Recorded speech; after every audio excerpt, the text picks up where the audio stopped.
Hello everybody, welcome to this new lecture in the mathematical physics series. पिछले lectures तक हमने basically gradient divergence curl of scalars and vector fields okay appropriately और फिर उनके line surface और volume integral जो possible हैं okay उनको हमने स्टडी किया, उनका स्ट्रक्चर क्या होता है. बट अब it's time to study something really very important, something called integral theorems for scalar and vector fields. Okay, let me say it this way. Basically जो हमारे गॉस और स्टोक्स थ्योरम जो हम जिन्हें हम कहते हैं, उन थ्योरम्स को हम प्रूव भी करना चाहेंगे, उनको स्टडी भी करना चाहेंगे, उनका फिजिकल इंटरप्रिटेशन क्या है, all those things. Okay, but इसके साथ मैं दो थ्योरम्स और ऐड कर रहा हूँ. मैंने यहाँ पे लिखा है ग्रेडियंट थ्योरम, जिसे हम कहेंगे फंडामेंटल थ्योरम फ्रॉम ग्रेडियंट्स, और एक फिर फंक्शंस के लिए भी जो एलिमेंट्री कैलकुलस में जो इंटीग्रेशन का आइडिया होता है. इनफैक्ट मैं यहाँ से स्टार्ट करूँगा before moving on to Gauss and Stokes theorem. Okay, हम पहले normal function of one variable के लिए क्या सेंस है इंटीग्रेशन का ऑफ डेरिवेटिव, वहाँ से स्टार्ट करेंगे, फिर फंडामेंटल थ्योरम ऑफ ग्रेडियंट, और तब इस पे जाएंगे. ये सारा मैं इसलिए बात कर रहा हूँ, इस तरह से पढ़ने में अप्रोच में फ़ायदा ये रहेगा. ये चारों जो थ्योरम्स, अगर आप इन्हें चारों को इंटीग्रल थ्योरम समझें तो इन चारों का बेसिक स्ट्रक्चर एक जैसा है. ओके, जो हमारी जो ये चार थ्योरम्स हैं, ये इनफैक्ट मैंने यहाँ पे उनके रिजल्ट्स लिख रखे हैं. ओके, इनको मैं एक एक करके डिस्कस करूँगा. But function of one variable है माना एफ एक्स, और ये उसका डेरिवेटिव है. This is not F x, this is F dash x. F dash x का इंटीग्रल अगर आप ए से बी तक कर रहे हैं ओके, तो आपको रिजल्ट मिलता है F B minus F A. Okay, gradient किसी स्केलर फंक्शन का है और आपने उसका लाइन इंटीग्रल लिया from some point P1 to P2. Okay, line integral किसी पाथ के अलॉन्ग होता है और पाथ P1 पे शुरू हो रहा है और P2 पे एंड हो रहा है, तो हम शो करेंगे ये रिजल्ट इतने के बराबर होता है. अभी ये सीधे रिजल्ट्स हैं, अभी कोई आपको ये सोचने की जरूरत नहीं, मैंने रिजल्ट्स कोट किए हैं सीधे. सिमिलरली जो डाइवर्जेंस थ्योरम या गॉस थ्योरम जिसे हम कहते हैं, उसमें डेल डॉट ए किसी वेक्टर फील्ड के डाइवर्जेंस का आप वॉल्यूम इंटीग्रल लें, और वॉल्यूम इंटीग्रल कहाँ लेना है, क्योंकि वॉल्यूम इंटीग्रल आप किसी वॉल्यूम किसी रीजन के ऊपर लेंगे, लेकिन वो मैंने अभी स्पेसिफाई नहीं किया, बट होगा किसी वॉल्यूम के ऊपर, और ये फिर इक्वल होता है surface integral of A. Okay, ये इसी रिजल्ट को हम डाइवर्जेंस थ्योरम या गॉस थ्योरम कहते हैं. इस रिजल्ट को fundamental theorem of gradient for gradients या ग्रेडियंट थ्योरम लेट मी से. और सिमिलरली डेल क्रॉस ए का अगर आप सरफेस इंटीग्रल लें तो वो ओवर एन अप्रोप्रिएट रीजन, तो वो ए का लाइन इंटीग्रल के बराबर बनता है. Okay, over a closed path. अभी कौन सा पाथ और कौन सा एरिया होता है, कौन सा वॉल्यूम होता है, कौन सी सरफेस होती है, that comes later. But before moving forward, अगर आप इन चारों रिजल्ट्स को वो मान लें कि हाँ ये रिजल्ट्स ऑब्टेन होते हैं, जो कि हम थ्योरेटिकली एक एक करके देखेंगे, हम मैथमेटिकली एक एक को प्रूव करके लाएंगे. ओके, बट इन चारों का बेसिक स्ट्रक्चर जो देखिए, जो मैं चारों को एक साथ आपको क्यों कह रहा हूँ कि आप इन चारों को एक ही नज़र से देखें, उसका पॉइंट ये है. इन चारों इक्वेशंस के लेफ्ट हैंड साइड को आप देखें अगर, तो बेसिकली वहाँ किसी डेरिवेटिव का इंटीग्रल है. डेरिवेटिव में मैंने x लिखा है, x इसलिए लिखा है क्योंकि अलग अलग चीज़ों का डेरिवेटिव है. यहाँ एफ एक्स का डेरिवेटिव है, एफ एक्स का डिफरेंशिएशन, यहाँ फाई का डेरिवेटिव, यहाँ a का डेरिवेटिव, और यहाँ भी a का डेरिवेटिव. अब जब मैं स्केलर और वेक्टर फील्ड्स के लिए डेरिवेटिव कहता हूँ, वहाँ मेरा सेंस है डेल से. डेल बेसिकली जैसे हमने पहले कहा था, ये एक हाइब्रिड क्रीचर है, इसके पास वेक्टर नेचर भी है, लेकिन बेसिकली ये एक डिफरेंशियल ऑपरेटर है. तो यहाँ तो है तो at the end of the day किसी तरह का डिफरेंशिएशन ही है. डिफरेंशिएशन फाई का, डिफरेंशिएशन ए का, डिफरेंशिएशन ए का, डिफरेंशिएशन एफ का. तो लेफ्ट हैंड साइड में आप डेरिवेटिव का इंटीग्रल कर रहे हैं, उसके बाद उसका इंटीग्रल किया जा रहा है, किसी प्रकार के डेरिवेटिव का इंटीग्रल, किसी प्रकार के डेरिवेटिव का इंटीग्रल. ठीक है, यहाँ डेरिवेटिव का के बाद उसका डॉट प्रोडक्ट भी ले रहे हैं, बट ओवरऑल डेरिवेटिव का इंटीग्रल, डेरिवेटिव का इंटीग्रल, डेरिवेटिव का इंटीग्रल. तो लेफ्ट हैंड साइड जो है उसका बेसिक स्ट्रक्चर इस तरह का है. इंटीग्रल है किसका, derivative of certain quantity x, कोई क्वांटिटी x का. ओके, अलग अलग केस में x का अलग अलग मतलब हो रहा है, बट समथिंग. और राइट हैंड साइड का स्ट्रक्चर आप देखिए, राइट हैंड साइड जो है वो खुद x की वैल्यू पे डिपेंड कर रहा है. x मतलब यहाँ f का डेरिवेटिव था, और राइट हैंड साइड केवल f की वैल्यू पे डिपेंड कर रहा है. और इस पर्टिकुलर केस को अभी हम इसे देखेंगे, इस पर्टिकुलर केस में f की वैल्यू भी कहाँ, केवल a और b वाले पॉइंट्स पे, a और b. इस समय जो हमारा इंटीग्रेशन था उसका जो रीजन है, ये उसके बाउंड्री पॉइंट्स हैं, एंड पॉइंट्स हैं. ऐसा ही यहाँ भी हो रहा है.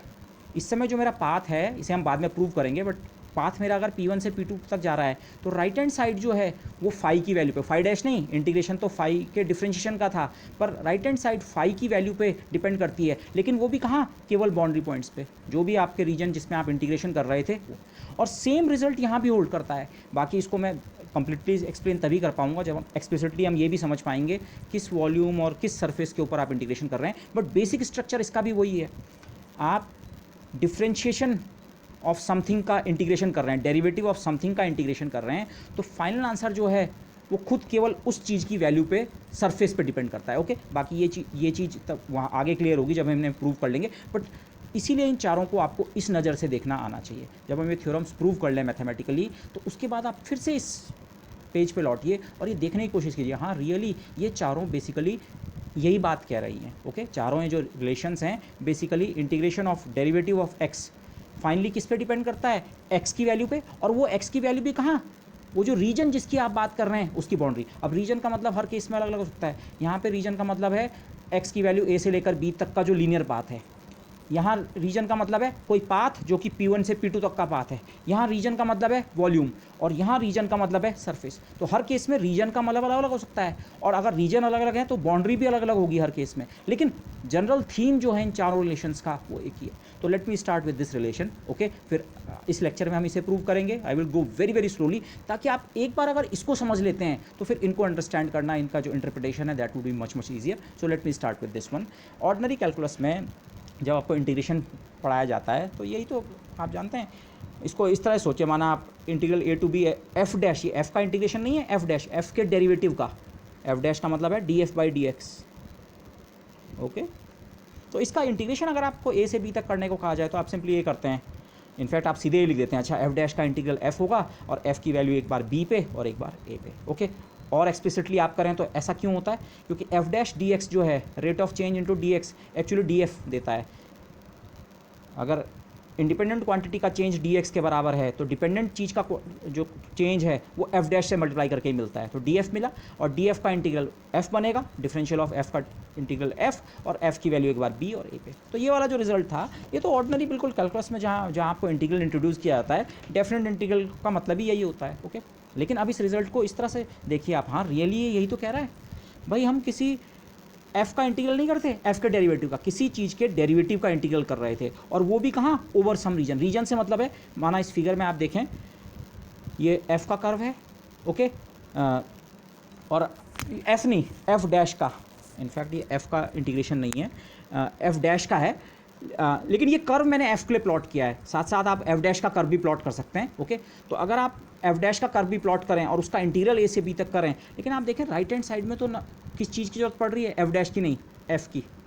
जिस चीज़ का डेरिवेटिव यहाँ था खुद उस चीज़ की वैल्यू, और वो भी कहाँ, केवल बाउंड्री पॉइंट पे, बी पे कितना है एफ और ए पे कितना है एफ, केवल हमें ये वैल्यू अगर पता हो तो ये इंटीग्रल हम निकाल सकते हैं। इंटीग्रेशन का रीजन इस समय कहाँ है, इंटीग्रेशन है ए से बी तक, इंटीग्रेशन का रीजन ये है। ओके, इंटीग्रेशन आपका वन डायमेंशनल है, इसको टू डायमेंशनल तो आपने जब एफ प्लॉट किया इसलिए बना, अदरवाइज इंटीग्रेशन तो आपका ए से लेकर ए प्लस एच, ए प्लस 2h, ए प्लस 3h, इस तरह से आप बी तक जा रहे हैं। तो ये ओके, तो ऑर्डिनरी कैलकुलस का ये रिजल्ट, ये भी उसी तरह का है, डेरिवेटिव एफ के डेरिवेटिव का इंटीग्रल किसी रीजन के ऊपर, फाइनल आंसर किस चीज़ पे डिपेंड कर रहा है, केवल एफ की वैल्यू पे, जिस चीज़ के डेरिवेटिव का आप इंटीग्रल कर रहे थे केवल उस चीज़ की वैल्यू पे, और वो भी कहाँ, केवल बाउंड्री पॉइंट्स पे। इस इंटरवल, इस रीजन के बाउंड्री पॉइंट्स कहाँ हैं, एक बाउंड्री पॉइंट बी पे है और एक बाउंड्री पॉइंट ए पे, उनके बीच रिलेटिव साइन माइनस वगैरह ठीक है, वो मैथमेटिकली कंसिस्टेंट, वो आपको सही आपको लिखना चाहिए, बट मैं माइनस और प्लस में ना जाऊँ। राइट हैंड साइड की क्वांटिटी एफ पे डिपेंड कर रही है, केवल एफ की वैल्यू पे, और वो एफ की वैल्यू भी कहाँ, यहाँ और यहाँ और यहाँ और यहाँ, बाकी पॉइंट्स पे नहीं, केवल एंड पॉइंट्स पे, एफ बी और एफ ए अगर आपको पता है तो ये इंटीग्रल आपने निकाल लिया। ओके, दिस अब चलते हैं जिसे हम कहने वाले हैं result the fundamental theorem of gradients, जो बिल्कुल इसकी तरह का ही रिजल्ट है, ऑलमोस्ट, बिल्कुल तो नहीं बोलना चाहिए, ऑलमोस्ट। माना हम 3 डायमेंशंस में हैं। ओके, कोई स्केलर फंक्शन है T X Y Z, again definiteness के लिए आप टेम्परेचर सोच सकते हैं, पर ये कोई भी स्केलर फंक्शन हो सकता है, पॉइंट टू पॉइंट वेरी कर रहा है। अब आपने इस 3 डायमेंशनल उसमें स्पेस में आपने कोई पॉइंट ए से एक पाथ पिक करके किसी पॉइंट बी तक आप गए, माना ये, फॉर डेफिनेटनेस माना ये रास्ता है। ओके, अब आपको किसी ने कहा ये इंटीग्रल ज़रा इवेल्युएट कीजिए, डेल टी, क्योंकि टी अगर आपको पता है हर पॉइंट पे तो, और या टी की फंक्शनल फॉर्म पता है तो डेफिनेटली आप उसका ग्रेडियंट निकाल सकते हैं, और ग्रेडियंट बनता है वेक्टर फंक्शन, और वेक्टर का फिर लाइन इंटीग्रल, ये ठीक है, टी से पहले ग्रेडियंट निकाला और ग्रेडियंट का हमने लाइन इंटीग्रल लिया। ओके, और कहाँ से कहाँ तक, ए से बी तक, और लाइन इंटीग्रल में ये इंपॉर्टेंट होता है आपको पाथ बताया जाए, तो जो मैंने पाथ दिखाया है, माना इस रास्ते के अलॉन्ग मुझे ये कैलकुलेशन परफॉर्म करनी है, इसे आप किस तरह समझेंगे, कहेंगे तो आप अच्छा line integral of gradient from A to B along this path, लेकिन बेसिकली डिफ्रेंशिएशन का इंटीग्रेशन कर रहे हैं। डिफ्रेंशिएशन, डेल एक तरह का डिफ्रेंशिएशन ही तो होता है मोर और लेस। तो डिफ्रेंशिएशन किसका, टी के डिफ्रेंशिएशन का इंटीग्रेशन कर रहे हैं। ओके, तो लाइन इंटीग्रल ऑफ ग्रेडियंट। अच्छा, अब इसको करने के लिए मैं डायरेक्ट आंसर लिख सकता हूँ, but let's think of it this way. Integration का मतलब रास्ते के एक छोटे हिस्से के लिए कंट्रीब्यूशन निकालेंगे और ऐसे सारे कंट्रीब्यूशंस को हम ऐड करते हुए जाएंगे। तो माना रास्ते का एक छोटा सेगमेंट ये है, जिसको मैं एक स्ट्रेट लाइन की तरह ट्रीट कर सकता हूँ, एक इन्फिनिटेसिमल वेक्टर की तरह ट्रीट कर सकता हूँ। ये पॉइंट P1 से P2 तक केवल ये रास्ते का एक छोटा सेगमेंट पे आप कंसंट्रेट कीजिए, और यहाँ से यहाँ तक का वेक्टर है DL। ये DL, इस समय DL का मतलब ये वाला वेक्टर। ओके, तो इस छोटे से सेगमेंट के लिए अगर आप डेल टी डॉट DL निकालें, तो जहाँ पे हमने ग्रेडियंट की सिग्निफिकेंस स्टडी की थी, जब हमने ग्रेडियंट इंट्रोड्यूस किया है mathematically, del T dot DL कितने के बराबर होता है, DT। मैंने 1 क्यों अटैच किया अभी बताता हूँ, पर del T dot DL basically बताता है DT कि यहाँ से यहाँ जाने में T का चेंज कितना है। माना T स्पेसिफिकली आपका टेम्परेचर है, तो इस पॉइंट पे और इस पॉइंट पे जो टेम्परेचर का डिफरेंस है वो आपको इस कैलकुलेशन से मिलेगा।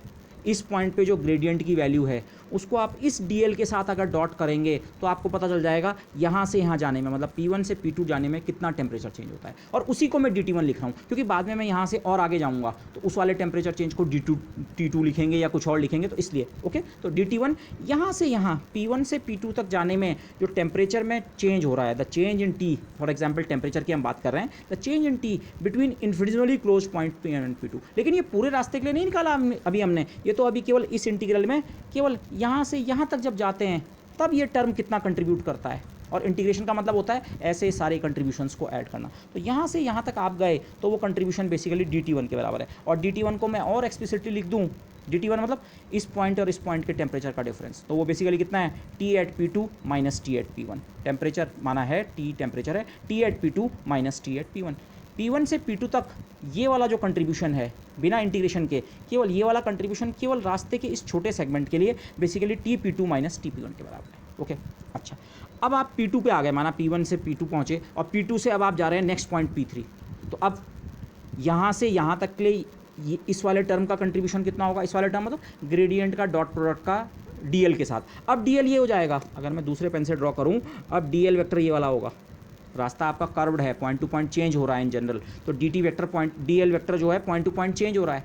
तो फिर लेकिन फिर से वही आइडिया अप्लाई होगा। अगर आप P2 से, और माना इस नेक्स्ट पॉइंट का नाम P3 है, यहाँ जाते हैं तो उस प्रोसेस में ये जो टर्म है फिर से टेम्परेचर का चेंज बताएगा, लेकिन अब की बार किस पॉइंट से, इस पॉइंट से और इस पॉइंट के बीच का टेम्परेचर चेंज, जिसको माना मैं DT2 लिखता हूँ।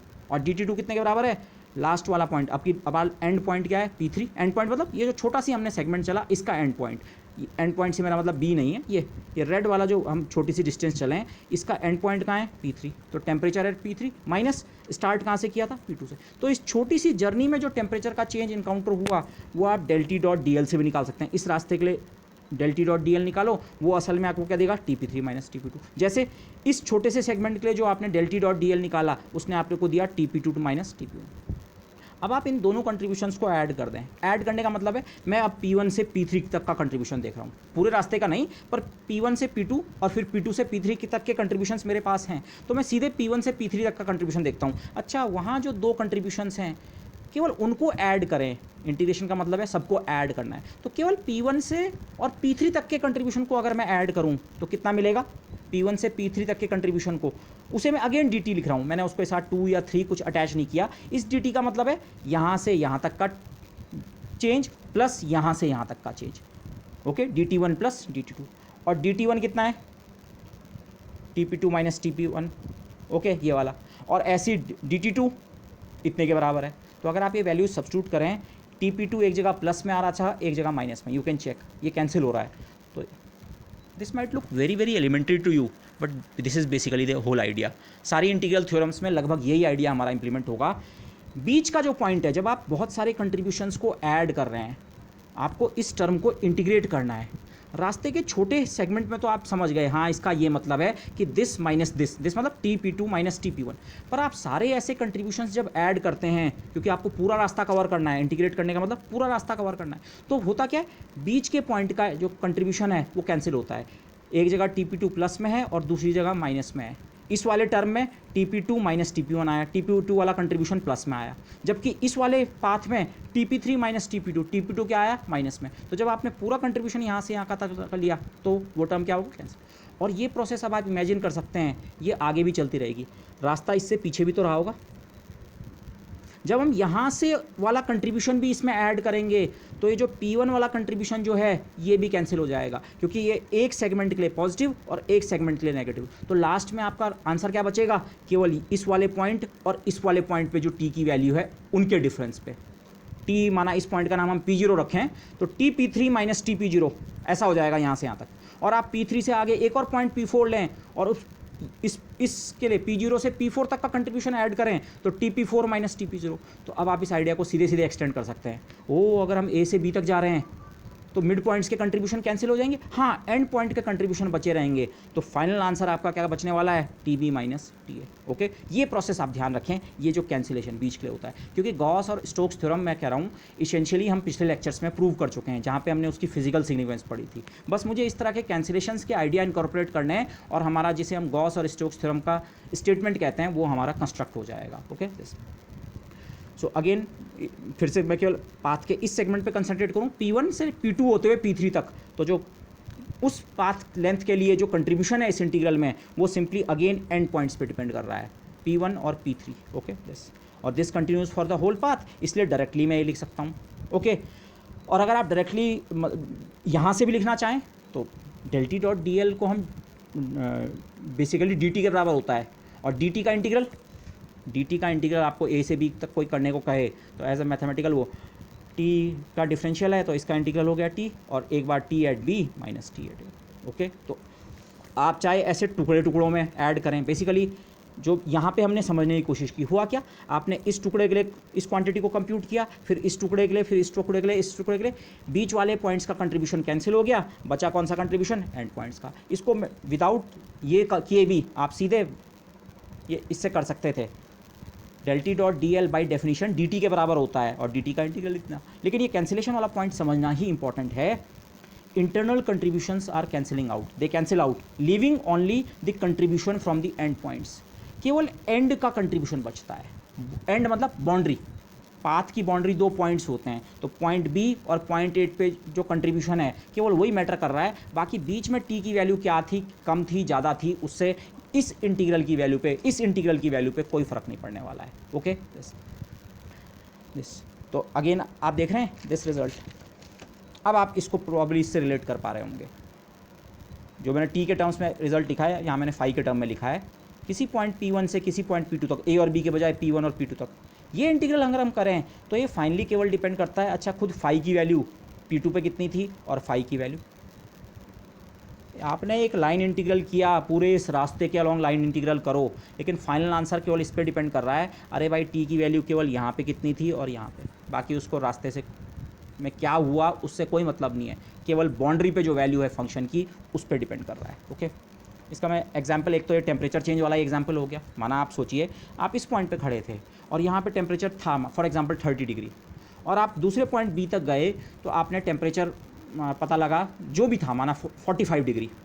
ओके, एक तरीका यहाँ से यहाँ तक का टेम्परेचर चेंज निकालने का एक तरीका तो ये हो सकता है, आप एक कदम चलें, एक छोटा सी स्टेप चलें और उस कदम में देखें कितना टेम्परेचर चेंज हुआ। माना यहाँ से टेम्परेचर 30 से हो गया 31। ओके, नेक्स्ट पॉइंट पे 31 से टेम्परेचर हो गया 33। तो हर पॉइंट के टेम्परेचर चेंजेस को अगर आप ऐड करते रहें, किसी स्टेप में टेम्परेचर बढ़ रहा है, किसी में घट रहा है, किसी में घट रहा है, किसी में बढ़ रहा है, लेकिन ऐसे सारे कंट्रीब्यूशंस को आप ऐड कर दें तो आपको यहाँ से यहाँ तक का नेट टेम्परेचर चेंज मिलेगा। ये क्वांटिटी आपको नेट टेम्परेचर चेंज कंप्यूट करने को ही कह रही है। del t dot D L का मतलब मैं यहीं पे लिख ही देता हूँ, केवल del t dot D L का मतलब होता है dt। एक स्मॉल स्टेप में जो टेम्परेचर चेंज है वो इससे पता लगता है। तो ऐसे सारे टेम्परेचर चेंजेस को ऐड करते जाओ। ओके, लेकिन एक दूसरा तरीका भी है, रास्ते में ये इंटीग्रेशन करने के बजाय आप एक बार थर्मामीटर लेके यहाँ पे खड़े हो जाओ 30 डिग्री, और फिर रास्ते में टेम्परेचर नापने की ज़रूरत नहीं है, आप केवल लास्ट पॉइंट का टेम्परेचर नाप लो, से 45 डिग्री, तो टेम्परेचर चेंज इसके बराबर ही तो है। चाहे ऐसे कंप्यूट करो चाहे ऐसे, लेकिन मैथमेटिकली अगर देखें, ग्रेडियंट का लाइन इंटीग्रल ए से बी तक किया, किसी पाथ के अलॉन्ग किया, तो फाइनल आंसर केवल किस पे डिपेंड कर रहा है, अरे खुद टी की वैल्यू एंड पॉइंट्स पे कितनी है, बी पे कितनी है और ए पे, और उनका डिफरेंस। ओके, बस दूसरा एग्जांपल इसका, ये आपको बहुत नाइव लगेगा बट थोड़ा डीपली आप सोचे तो हाँ रियली यही बात यहाँ पे हो रही है। माना ये कोई बिल्डिंग है, आपको इस बिल्डिंग की हाइट नापनी है, ओके। इस बिल्डिंग पे माना अलग अलग दूरी पे निशान लगे हुए हैं, चलो इक्वल दूरी पे भी नहीं मानते, माना एक निशान ये लगाया, एक यहाँ लगाया, एक यहाँ लगाया, एक यहाँ लगाया, ये हाइट तक ऐसे लगे हुए हैं। आपके पास एक स्केल है, आप स्केल से इस हाइट को नाप लो, ये निशान कितनी दूर है यहाँ से, आपने उसको कागज़ पे लिख दिया, अरे h1, इस पॉइंट की हाइट ग्राउंड से h1 है। फिर आपने यहाँ से यहाँ तक की डिस्टेंस नाप ली, यहाँ से यहाँ तक की, उसको आपने h2 का, अरे यहाँ से यहाँ जाने में हाइट इतनी और इंक्रीज़ होती। फिर आपने यहाँ से यहाँ तक नापा, फिर यहाँ से यहाँ तक, और इन सबको ऐड कर दिया तो आप बोलेंगे अरे बिल्डिंग की टोटल हाइट इतनी है। ये इस तरह का स्टेप है, छोटे छोटे स्टेप्स में जो कंट्रीब्यूशन मिल रहा है उसको ऐड कर रहे हैं।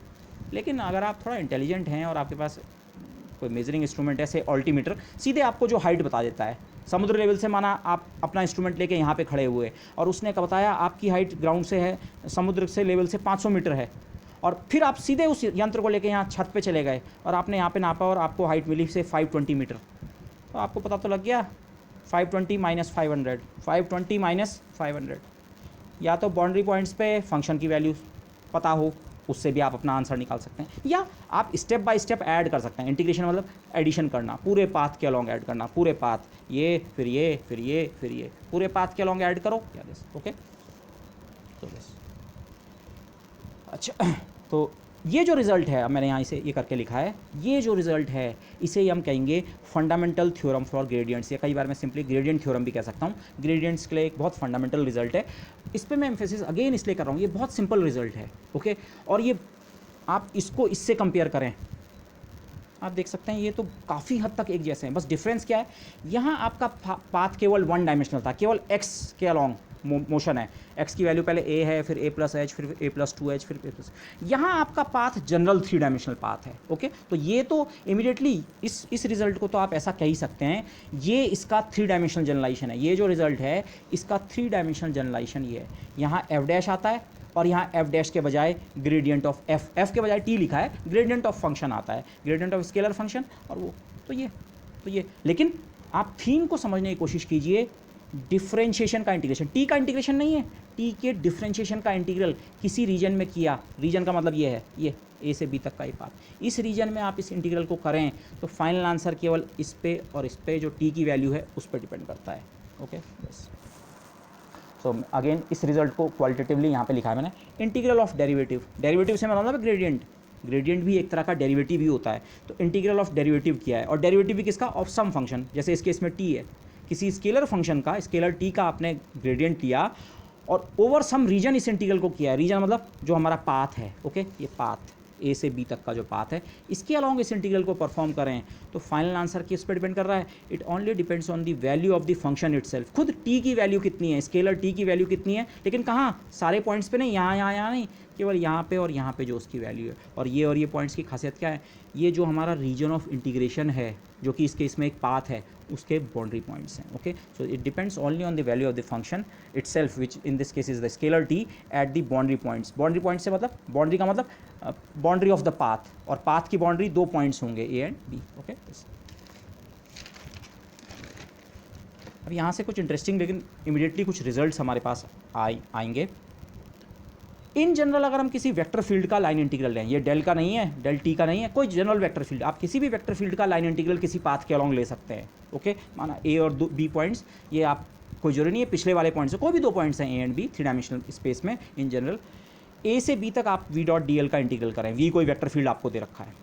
तो जैसा कि हमने पिछले लेक्चर्स में एग्जाम्पल में देखा था, सिंपल एग्जाम्पल में भी देखा था, लाइन इंटीग्रल जो है वो पाथ डिपेंडेंट होता है, इन जनरल पाथ डिपेंडेंट होता है। मतलब वी डॉट डी एल अगर मैं पाथ नंबर 1 के अलॉन्ग कंप्यूट करूं for some given vector field V, और वी डॉट डी एल ही दूसरे पाथ के लिए कंप्यूट करूं, तो ये जरूरी नहीं है ये आंसर बराबर बने। In general arbitrary vector field के लिए ये बराबर बनेंगे भी नहीं, तो इसे हम ऐसे कहते हैं line integral is path dependent. कौन सा पाथ आपने ए और बी के बीच लिया, ए और बी के बीच तो इन्फाइनाइट नंबर ऑफ पाथ हो सकते हैं, तो कौन सा पाथ आपने लिया है इंटीग्रेशन परफॉर्म करने के लिए, उसके हिसाब से आपका लाइन इंटीग्रल वेरी कर सकता है। पर अगर हम ग्रेडियंट का लाइन इंटीग्रल देखें तो v जो है उसके बजाय अगर डेल टी हो, किसी लाइन इंटीग्रल होता तो वेक्टर फील्ड का ही है, पर वो वेक्टर फील्ड असल में किसी स्केलर के ग्रेडियंट से अगर ऑब्टेन हुआ हो तो सीधे हम कहेंगे ग्रेडियंट का लाइन इंटीग्रल। अगर मैं ग्रेडियंट का लाइन इंटीग्रल माना ए से बी के बीच पाथ नंबर 1 से करूं और उसी ग्रेडियंट का लाइन इंटीग्रल ए से बी तक दूसरे पाथ के अलॉन्ग करूँ, से पाथ 2, ये दोनों बराबर होंगे। कैसे? मैं ये क्यों इंसिस्ट कर रहा हूँ, कैसे इंसिस्ट कर सकता हूँ? ये जो हमने पीछे रिजल्ट पढ़ा, ये कह रहा है, माना आप चाहे पाथ 1 की बात कर रहे हो चाहे पाथ 2 की, ये रिजल्ट क्या कहता है, ये फाइनल आंसर केवल किस पे डिपेंड करता है, टी की वैल्यू बी पे और माइनस टी की वैल्यू ए पे। टेम्परेचर की वैल्यू, माना टेम्परेचर का एग्जांपल है, टेम्परेचर की वैल्यू बी और ए पे कितनी है, बस उस पर। अगर मैं इस रास्ते से इस इंटीग्रल को करूं तो भी फाइनल आंसर होगा T B minus T A, और मैं इस रास्ते से इस इंटीग्रल को करूं, स्टेप बाय स्टेप के कंट्रीब्यूशन तो दोनों जगह अलग तरीके से ऐड होंगे, लेकिन फाइनल आप जब इस आंसर को ऐड करेंगे तो आपको आंसर क्या मिलेगा, same. Okay, think of it this way. इस वाले एग्जांपल में अगर आप सोचें, माना आप सीधे यहाँ से यहाँ गए तो हाइट में चेंज कितना हुआ, 20 मीटर। लेकिन आप माना यहाँ से जानबूझ के एक टेढ़े रास्ते पे गए और फिर ऐसे गए और फिर और ऊपर चले गए, इस बिल्डिंग से ऊपर चले गए और फिर इधर कहीं गए और फिर ये आए और फिर ये और फिर आप यहाँ पे आए, पाथ 1 पाथ 2, लेकिन आपका जो टोटल हाइट चेंज है वो तो बराबर है। अगर आप इस पॉइंट से स्टार्ट कर रहे हैं और इस पॉइंट पे एंड कर रहे हैं, अलग अलग रास्तों से आप जा रहे हैं तो अलग अलग सेगमेंट्स में जो कंट्रीब्यूशन है जिनको ऐड करना है वो अलग अलग हो सकते हैं, लेकिन फाइनल सम क्या होगा, बराबर। लेकिन ये जनरल, इसको आप ऐसा ना सोचें जनरल वेक्टर फील्ड के लिए ऐसा हो जाएगा, जनरल वेक्टर फील्ड की बात नहीं हो रही है, ग्रेडियंट के लाइन इंटीग्रल की बात हो रही है। ग्रेडियंट का लाइन इंटीग्रल क्योंकि केवल बाउंड्री पॉइंट्स पे फंक्शन की वैल्यू पे डिपेंड करता है, तो चाहे पाथ ये वाला हो, चाहे ये वाला, चाहे कोई तीसरा पाथ आप ले लें, बाउंड्री पॉइंट्स तो ए और बी जब तक हैं, यहाँ से स्टार्ट किया और यहाँ एंड किया, तो फाइनल आंसर ने बनना है T B minus T A. Okay, temperature वाले एग्जाम्पल में आप सोचें, इस पॉइंट का टेम्परेचर 30 और इसका 45, चाहे इस रास्ते से जाओ, हो सकता है इस रास्ते में आप बीच में एक बहुत गर्म इलाके से जा रहे हो, टेम्परेचर में बहुत ज़्यादा वेरिएशन, दूसरे इलाके में टेम्परेचर का चेंज बड़ा ग्रेजुअल हो, 30 से 31 32 33 होते होते, तीसरे रास्ते में ऐसा हो सकता है बीच में एक बहुत ठंडा इलाका हो -50 डिग्री सेंटीग्रेड का, और फिर आप गर्म रीजन में और लास्ट में। लेकिन फाइनल अगर सवाल आपको ये पूछा गया है यहाँ से यहाँ तक जाने में इस तरह का इंटीग्रल कितना होता है, तो ये इंटीग्रल तो फाइनली केवल डिपेंड करता है 45 माइनस 30, 15 के बराबर। किसी भी रास्ते से जाओ ये इंटीग्रल सेम बनेगा। तो ये जनरल वेक्टर फील्ड के लिए लाइन इंटीग्रल पाथ पे डिपेंड करता है, लेकिन ग्रेडियंट का line integral is independent of the path. Okay, और यहाँ से आपको स्ट्राइक करना चाहिए, पीछे के लेक्चर में मैंने एक पॉइंट वो किया था। ओके, पहले मैं इस चीज़ को पढ़ लूँ, ये दोनों इंटीग्रल बराबर क्यों है, both are equal to simply T B minus T A, दोनों की वैल्यू इतनी है। They only both the integrals only depend on the value of T at the boundary points, okay, which are the same for both और any path. आप कोई भी path ले लें और बी के बीच, इस आंसर ने इतना ही बनना है। कंजर्वेटिव फील्ड या कंजर्वेटिव फोर्स के कंसेप्ट को आप ध्यान करें, जहाँ पे वर्क डन, फोर्स के लिए वर्क डन, और अगर कोई जनरल फील्ड है, माना वो फोर्स नहीं है, कोई दूसरे तरह का वेक्टर फील्ड है, तो हम उसे लाइन इंटीग्रल कहेंगे। ओके, फोर्स के केस में ही लाइन इंटीग्रल कोई, अगर वी की जगह एफ है तो एफ डॉट डी एल क्या होता है, वर्क, तो उसे हम वर्क डन कह देते हैं, otherwise in general line integral. तो कंजर्वेटिव फील्ड या फोर्स उसे कहते हैं जिसका वर्क डन या लाइन इंटीग्रल क्या होता है, इंडिपेंडेंट ऑफ पाथ। इसका मतलब डेल टी का line integral independent of path है, इसका मतलब del T corresponds to a conservative force या फील्ड। ये डेल टी जो है ये किसी कंजर्वेटिव फोर्स को एक्सप्रेस करने के काम आ सकता है। ओके, मतलब del T corresponds to a conservative force. In fact ये रिजल्ट का इन्वर्स भी ट्रू है, और ये एक बहुत इंपॉर्टेंट या स्ट्रॉन्ग मैथमेटिकल रिजल्ट है, पावरफुल रिजल्ट हमारे पास आ जाता है। कन्वर्स का मतलब क्या है, अगर कोई कंजर्वेटिव फील्ड है, मैं केवल फोर्स नहीं कह रहा हूँ, इन जनरल कोई कंजर्वेटिव फील्ड है ए, कंजर्वेटिव फील्ड का मतलब होता है लाइन इंटीग्रल पाथ इंडिपेंडेंट होता है। अगर ए इस प्रॉपर्टी को सेटिस्फाई करता है कि ए का लाइन इंटीग्रल ए से बी तक बराबर ए का लाइन इंटीग्रल ए से बी तक, लेकिन अलग अलग पाथ्स के अलोंग, किसी भी दो रास्तों के लिए, आर्बिट्री पाथ्स के लिए ए से बी तक का line integral of capital A, अगर ये पाथ इंडिपेंडेंट है तो इसी को हम कंजर्वेटिव फोर्स फील्ड कहते हैं। तो तब डेफिनेटली ऐसा होगा कि इस ए को आप जरूर किसी स्केलर के ग्रेडियंट के रूप में लिख सकते हैं। अगर ए कंजर्वेटिव है, कंजर्वेटिव फील्ड है, माना ए कंजर्वेटिव है, ए कंजर्वेटिव करने का मतलब ये, मतलब उसका लाइन इंटीग्रल पाथ पे डिपेंड नहीं करता है, तो जरूर, ये मैथमेटिकल थ्योरम है, it can always be expressed as A is equal to gradient of some scalar field. कोई ना कोई स्केलर फील्ड ऐसा होगा जिसका जब आप ग्रेडियंट लेंगे तो ये वाला वेक्टर फील्ड ए बन रहा होगा। ओके, तो इस रिजल्ट को आप इन जनरल ट्रू मान सकते हैं कि लाइन इंटीग्रल पाथ इंडिपेंडेंट अगर है तो किसका होता है वो? ग्रेडियंट का। अगर वो आपको ए के फॉर्म में भी दिखाया गया है कि ए का लाइन इंटीग्रल पाथ इंडिपेंडेंट है, तो आपको इमीडिएटली इंटरप्रेट करना है, अरे ए कोई एरा गैरा ए नहीं है, ये ए तो जरूर किसी चीज़ का ग्रेडियंट है, डेल एस का। हो सकता है वो एस मैथमेटिकली हमारे लिए निकालना मुश्किल पड़े, पर होगा जरूर, कोई ना कोई स्केलर फील्ड ऐसा होगा। क्यों? स्केलर फील्ड का लाइन इंटीग्रल क्या होता है? पाथ इंडिपेंडेंट होता है। तो ये ओके, तो ये जो कन्वर्स थ्योरम है, दिस इज ऑल्सो ट्रू। तो फ्रॉम नाउ ऑनवर्ड्स आप दोनों चीज़ों को सिनोनिमस मान सकते हैं।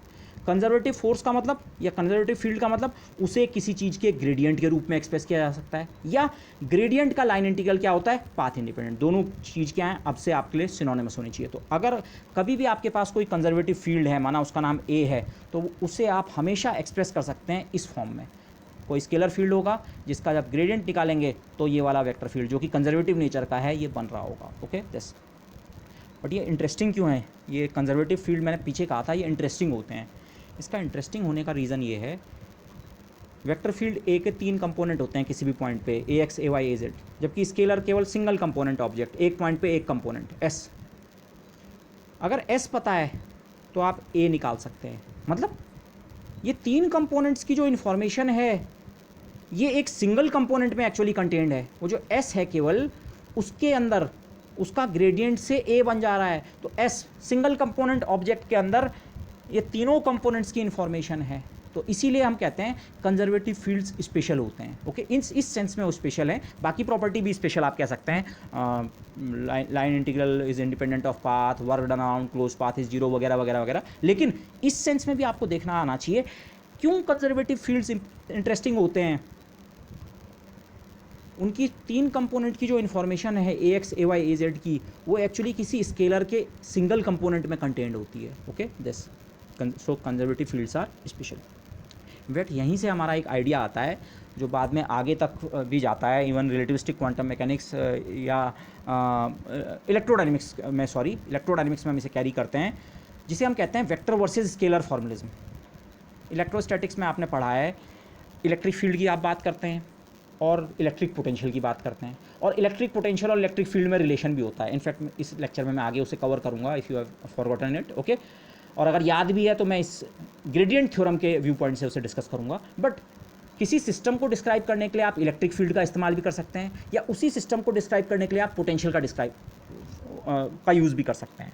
ओके, लेकिन और दोनों के दोनों सुपरपोजिशन प्रिंसिपल को फॉलो करते हैं। मतलब अगर आपके पास सिस्टम में मल्टीपल चार्जेस हैं तो किसी पॉइंट पे आपको नेट इलेक्ट्रिक फील्ड अगर निकालना है तो एक एक पॉइंट चार्ज के कारण जितना इलेक्ट्रिक फील्ड बन रहा है उन सबको अगर आप वेक्टर फॉर्म में ऐड कर दें तो आपको total electric field at some point मिल जाएगा। और सेम आइडिया आपका पोटेंशियल के साथ भी अप्लाई होता है। सिंगल चार्ज के कारण अगर पोटेंशियल है φ1 और दूसरे के कारण φ2 और तीसरे के कारण φ3 उसी पॉइंट पे, तो उस पॉइंट पे नेट पोटेंशियल जो हो जाएगा उन सब का सम। फिजिक्स आप यहाँ से भी निकाल सकते हैं, फिजिक्स आप यहाँ से भी निकाल सकते हैं। अगर फाई पता है तो उससे ई निकाला जा सकता है, या ई पता है तो उससे फाई। अलग अलग इन्फॉर्मेशन नहीं है, बट फाई है स्केलर क्वांटिटी। स्केलर में पूरे वेक्टर फील्ड की इन्फॉर्मेशन है, लेकिन मैथमेटिकली स्केलर्स से वर्क करना आसान रहता है। आसान क्यों रहता है? स्केलर्स का एडिशन सिंपली नंबर्स की तरह होता है। 2 + 5 + -7 + 2 23 प्लस सीधे ऐड करना है। वेक्टर्स का एडिशन ऐसे नहीं होता है। वेक्टर एडिशन में डायरेक्शन का ध्यान रखना पड़ता है। ट्रायंगल लॉ या पैरेललोग्राम लॉ या कोसाइन लॉ जो भी आप इस्तेमाल करें, डायरेक्शंस का ध्यान रखना पड़ता है। Vector addition is relatively tougher. Yes, तो इनफैक्ट ये स्ट्रेटजी अडॉप्ट की जाती है। आप कैलकुलेशन करते हुए पहले सारी कैलकुलेशन पोटेंशियल के साथ कर लो, क्योंकि पोटेंशियल्स को मैनिपुलेट करना आसान होता है। और बाद में अगर इलेक्ट्रिक फील्ड आपको निकालना ही है तो फिर इस पर कुछ ऑपरेशन, बेसिकली इसका ग्रेडियंट लेके आप इलेक्ट्रिक फील्ड निकाल सकते हैं। Okay this is the idea. और यहाँ से इसी सबसे एक और इंटरेस्टिंग रिजल्ट और मिलेगा। इससे ग्रेडियंट का लाइन इंटीग्रल पाथ इंडिपेंडेंट है तो क्लोज्ड पाथ पे ग्रेडियंट का लाइन इंटीग्रल कितना हो जाएगा? 0। मैं प्रूफ सिंपल है, पाथ 1 और पाथ 2 के लिए लाइन इंटीग्रल बराबर है। तो अगर आप इनमें से एक पाथ को इन्वर्ट कर दें तो उस पाथ का जो लाइन इंटीग्रल है वो माइनस वैल्यू का हो जाएगा। और यहाँ के लिए माना पाथ इंटीग्रल की वैल्यू 5, और पहले इस पाथ को इधर से इधर जाते भी वैल्यू 5। लेकिन अगर मैं यहाँ से यहाँ जाऊँ और बाद में वापस इस रास्ते से वापस आ जाऊँ तो इस पाथ पे वर्क डन 5 और इस पाथ पे वर्क डन -5। तो क्लोज्ड पाथ के लिए वर्क डन कितना हो जाएगा? 0। तो दिस लाइन इंटीग्रल किसका? ग्रेडियंट का, और वो भी कहाँ? क्लोज्ड पाथ पे। हमेशा कितना होता है, 0। ओके, इनफैक्ट इसको और बाद में जब हम कर्ल या वो थ्योरम्स अपनी प्रूव कर लेंगे तो हम एक और रिजल्ट डिराइव कर पाएंगे कंजर्वेटिव फील्ड्स के लिए, कंजर्वेटिव फील्ड्स या ग्रेडियंट्स के लिए। ग्रेडियंट्स या कंजर्वेटिव फील्ड्स आर इरोटेशनल। जब मैं कह रहा हूँ ग्रेडियंट्स या कंजर्वेटिव फील्ड्स, ये रिजल्ट को आपको दिमाग में बैठा लेना चाहिए।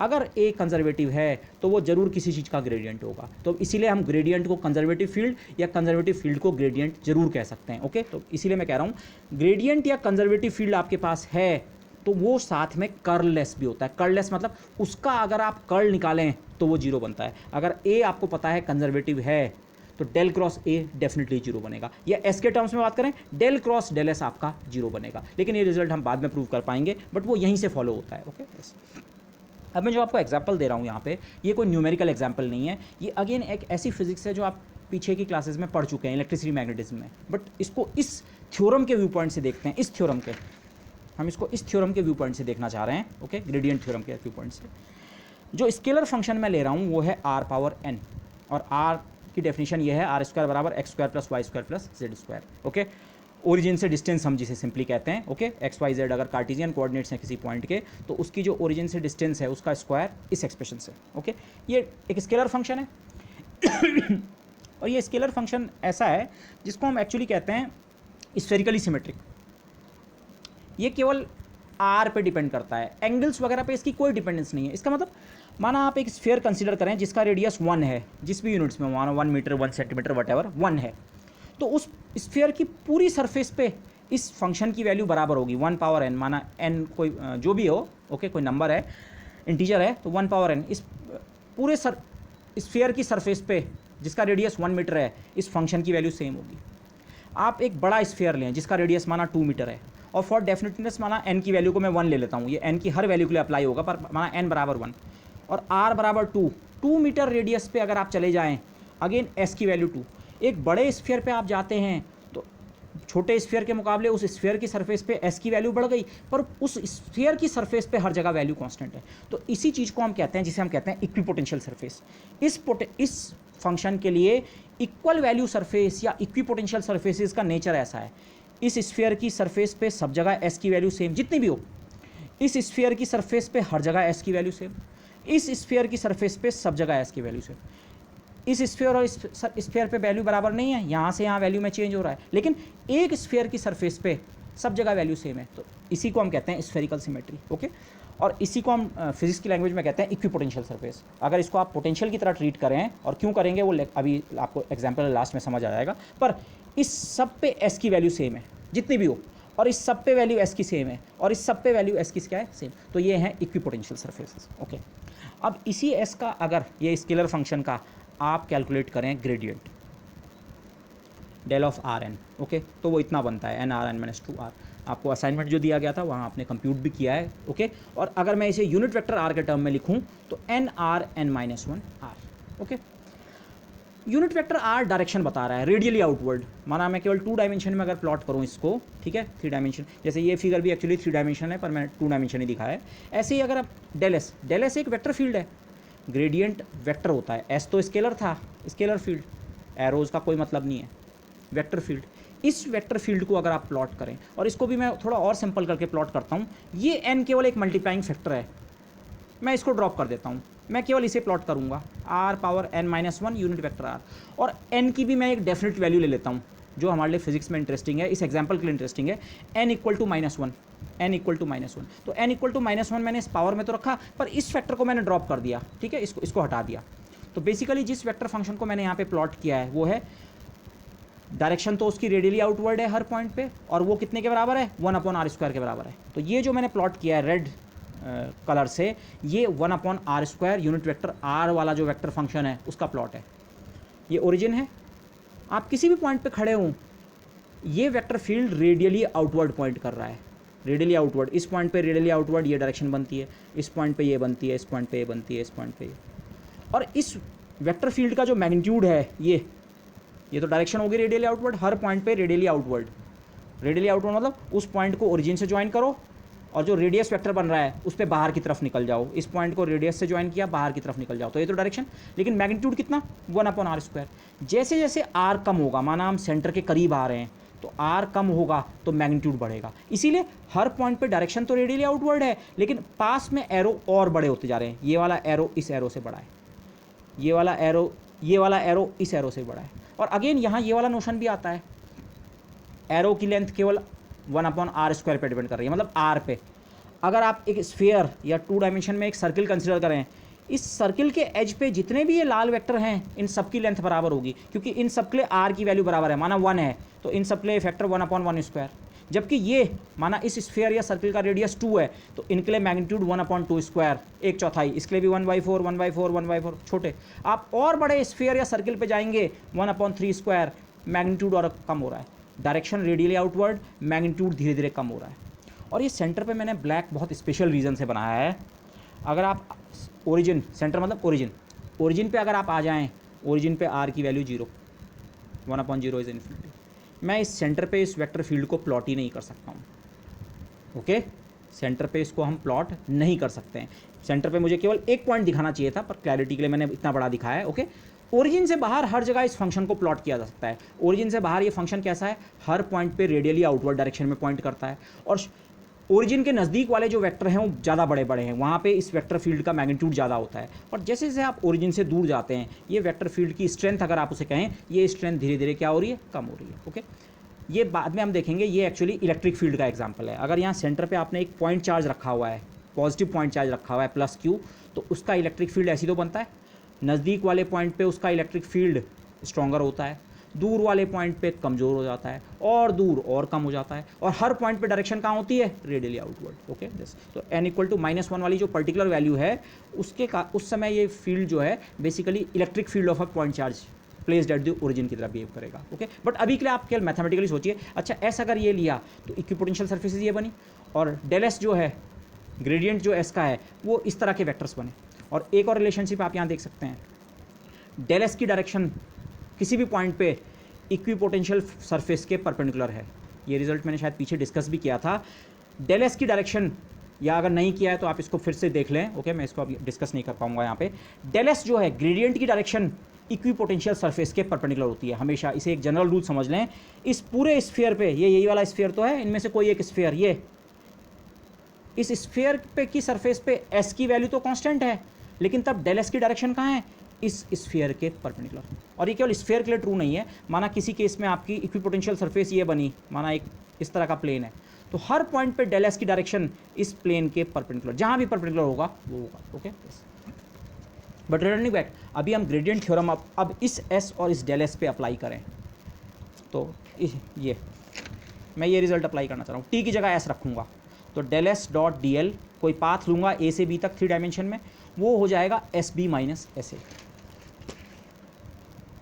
माना ये 3 डायमेंशन में कोई पाथ है पॉइंट ए से लेकर बी तक। ओके, इसका लेफ्ट हैंड साइड देखें, डेल एस हमने कंप्यूट कर रखा है n(r(n-1), जो हमने एग्जाम्पल लिया था s = r⁴n लिया था, तो डेल एस बना था n(r(n-1) और यूनिट वेक्टर r और डॉट विद dl। और राइट हैंड साइड s जो फंक्शन है वो r⁴n है, s r⁴n है, और डेल एस ये हमने निकाल रखा है। तो ये वैल्यूज़ मैंने सिर्फ सिंपली सब्स्टिट्यूट की हैं। बट यहाँ आपको s की वैल्यू चाहिए b पे, s है r⁴n, तो मतलब r⁴n की वैल्यू b पे कितनी है, और माइनस sa मतलब फिर से r⁴n, एक पर कौन से पॉइंट पे, इस a वाले पॉइंट पे, तो r a at n। R A और आर बी क्या हैं, ओरिजिन से r इन जनरल डिस्टेंस होती है। जब आप a वाले पॉइंट पे बात कर रहे हैं तो आर ए मतलब ये वाले डिस्टेंस, ओरिजिन से a पॉइंट की डिस्टेंस, और आर बी मतलब ओरिजिन से b पॉइंट की डिस्टेंस, ये डिस्टेंसेस। तो ये तो मैंने सीधे सीधे ग्रेडियंट थ्योरम अगर अप्लाई की, ये रिजल्ट। अब ये मैथमेटिकल हुआ है, अब इसको फिजिक्स में कन्वर्ट करते हैं। स्पेसिकली मैं n = 1 का एग्जाम्पल अगर देखूँ, ठीक है, n = 1 अगर आप इस एक्सप्रेशन में सब्स्टिट्यूट करें, -1 यहाँ, ये r⁻², यूनिट वेक्टर r मैं कर्ली ब्रैकेट के अंदर ले आया, डॉट dl अलग से, और ये क्योंकि आपने n की जगह -1 रखा है, ओके, तो 1/rb और -1/ra, ठीक है। माइनस साइन को मैं रीअरेंज करके, थोड़ा इस एक्सप्रेशन को मैं रीअरेंज करके लिखा, कर्ली ब्रैकेट के अंदर यूनिट वेक्टर r/r², ये माइनस साइन इधर चले गया, बस इस एक्सप्रेशन को अगर मैं इलेक्ट्रोस्टैटिक्स से, क्योंकि मैं कनेक्ट करना चाह रहा हूँ, अगर मैं दोनों साइड एक कांस्टेंट से मल्टीप्लाई करूँ और वो कांस्टेंट है 1/4πε0 इंटू क्यू, ये जो इलेक्ट्रोस्टैटिक्स में आपका कांस्टेंट आता है और साथ में चार्ज ऑफ द पार्टिकल, माना ओरिजिन पे आपने एक क्यूब चार्ज का पार्टिकल रखा हुआ है, तो इस क्वांटिटी और 1/4πε0 को मैं अब से के लिख दूंगा जैसे हम नॉर्मली लिखते हैं, के इंटू क्यू से मल्टीप्लाई करूँ, के इंटू क्यू इस इंटीग्रल के लिए कांस्टेंट है, तो इस इंटीग्रल के अंदर आप उसे ला सकते हैं और यहाँ भी इस टर्म से भी के क्यू मल्टीप्लाई हो जाएगा और इस टर्म से भी, तो आपका रिलेशन ये बन गया। ये रिलेशन इंटीग्रल थ्योरम से आया है, ग्रेडियंट थ्योरम से आया है। ओके, ये चीज़ क्या है, अब इसे इंटरप्रेट, ये कर्ली ब्रैकेट के अंदर जो चीज़ है, एक पॉइंट चार्ज क्यू वैल्यू का अगर आपने ओरिजिन पे रखा होता है तो उसके कारण किसी पॉइंट पे इलेक्ट्रिक फील्ड कितना बनता है, 1/4πε0 Q/r², और डायरेक्शन कहाँ होती है, रेडियली आउटवर्ड्स। ये जो कर्ली ब्रैकेट के अंदर क्वांटिटी है ये electric field due two point charge है। किसी पॉइंट पे, किसी भी पॉइंट पे, यहाँ यहाँ यहाँ यहाँ यहाँ किसी भी पॉइंट पे जो पॉइंट चार्ज के कारण, पॉइंट चार्ज यहाँ पे रखा हुआ है, इस फिगर में आप देखें पॉइंट चार्ज यहाँ पे रखा हुआ है ओरिजिन पे, तो इसके कारण किसी भी पॉइंट पे जो इलेक्ट्रिक फील्ड बनता है ये वो है।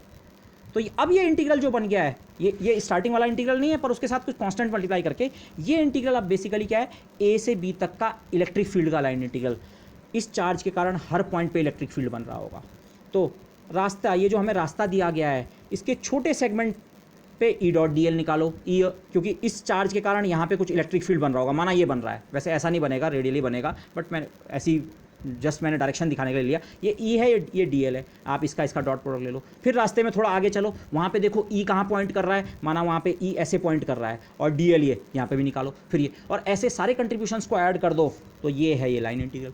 लेफ्ट हैंड साइड ये है, और राइट हैंड साइड क्या है, 1/4πε0 Q/r। अरे ये तो पोटेंशियल का एक्सप्रेशन होता है, इलेक्ट्रिक पोटेंशियल। पॉइंट चार्ज के कारण किसी पॉइंट पे जो पोटेंशियल बनता है वो इतना ही होता है, लेकिन एक में आर बी है और एक में आर ए है, तो मतलब ये है पोटेंशियल एट पॉइंट बी। ये इस पॉइंट पे कितना पोटेंशियल है और इस पॉइंट पे इलेक्ट्रिक पोटेंशियल कितना है, वी बी माइनस बी, तो ये ओके। अगेन वो वाली रिलेशन आ गई, अगर आप इसे वो देखें जो मैं स्केलर और वेक्टर की बात कर रहा था। इलेक्ट्रोस्टैटिक्स में आप इलेक्ट्रिक फील्ड के टर्म में भी बात कर सकते हैं, वेक्टर क्वांटिटी के टर्म में, पर हम स्केलर क्वांटिटी के टर्म में भी बात कर सकते हैं। वो स्केलर क्वांटिटी वहाँ पे क्या होती है, potential. Okay, the potential of at a point.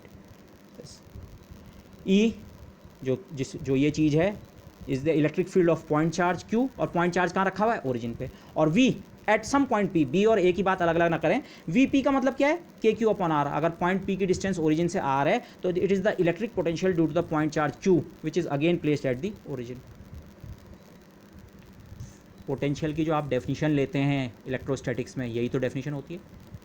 In fact वहाँ पे डेफिनेशन कुछ इस तरीके की होती है, work done in bringing the potential at point P is defined to be the work done in bringing unit charge against the electric field from infinity to P.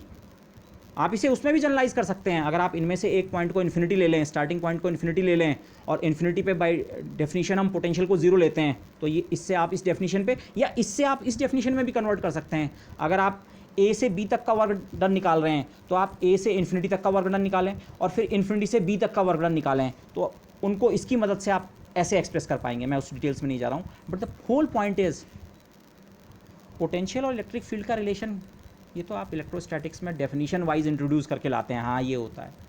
एक gradient theorem की application के तौर पे इसे देखें, मेरा मतलब actual application नहीं है, आपको अब इन रिजल्ट्स को इस तरह से इंटरप्रेट करना आना चाहिए। अरे ये इलेक्ट्रिक फील्ड असल में है क्या।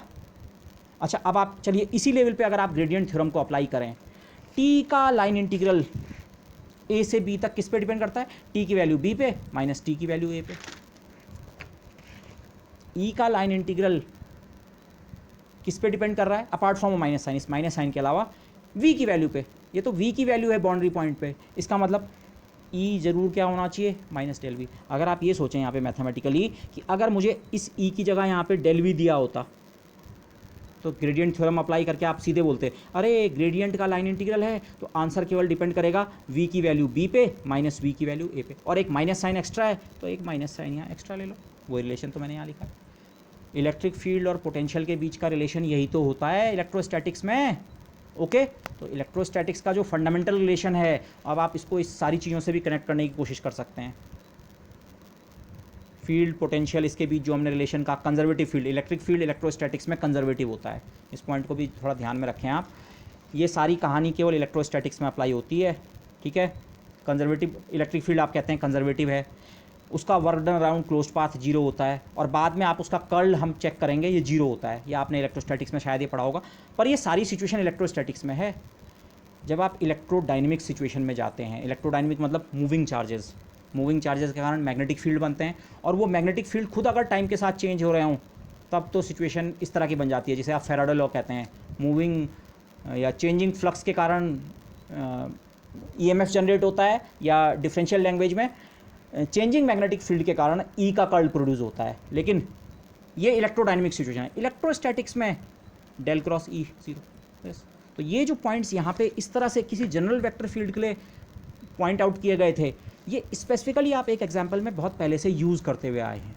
इलेक्ट्रिक फील्ड कंजर्वेटिव फील्ड होता है, और वो होता क्या है, अगर वो कंजर्वेटिव है तो वो जरूर किसी स्केलर का ग्रेडियंट के रूप में उसे लिखा जा सकता है। वो स्केलर कौन सा होता है, पोटेंशियल, इलेक्ट्रिक पोटेंशियल। एक माइनस साइन कन्वेंशन के कारण है, ओके, लेकिन इस ग्रेडियंट ऑफ सम स्केलर। तो वो जो सारे आइडियाज़ जो यहाँ पे वो किए गए हैं, आप इसको इस एग्जाम्पल से कनेक्ट करते हुए ज़रूर देखने की कोशिश कीजिए।